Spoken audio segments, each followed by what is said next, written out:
The word ХЛАМ is translated into English as clutter or junk. It's a great word to describe all those things you might find laying around that you don't really need anymore. It can refer to various kinds of unnecessary or useless items, whether it's old clothes, broken gadgets, or just stuff that's taking up space. Эти старые диваны просто хлам. These sofas are just junk. В комнате много хлама. There is a lot of clutter in the room.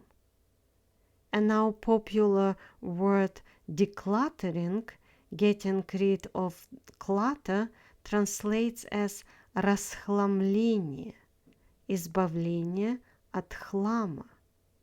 Я занимаюсь расхламлением квартиры.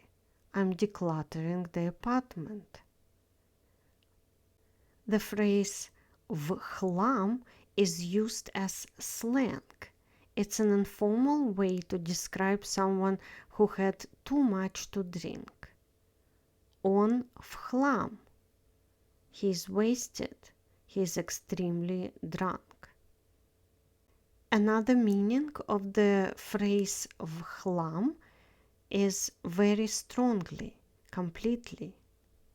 Машина в хлам. The car is completely wrecked. It's a dramatic way to describe a car that has been severely damaged. Thank you for watching. I hope you found this video helpful. Please don't forget to like, share and subscribe for more language tips. Thank you.